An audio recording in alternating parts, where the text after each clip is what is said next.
This year, your growth suffered on the back of falling zinc oxide prices. Sure. So if you see our numbers from FY21 to FY23, we almost doubled our revenues. And I think in the next 3 years, we are looking at least doubling our revenues from here on as well.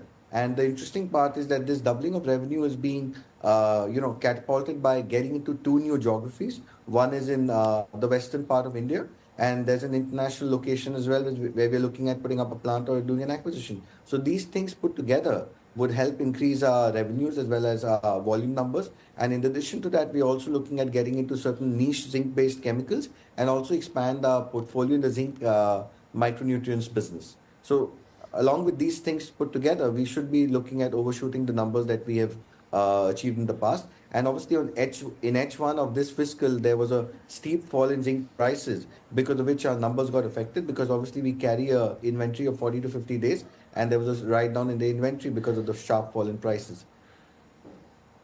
Right. What kind of order demand growth do you see from global companies? How does your global order book stack up at this stage? I believe that you are a vendor to most large global tire companies.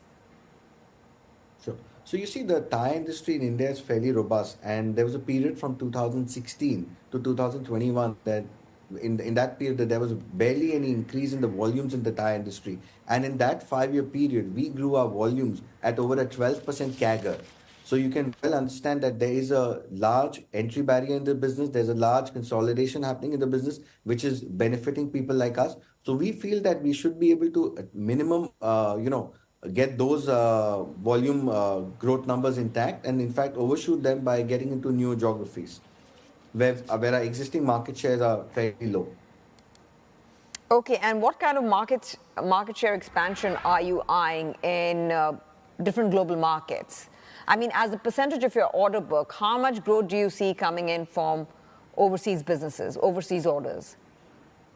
Sure. So if I look at the export side of our business, our exports is about 10% or so.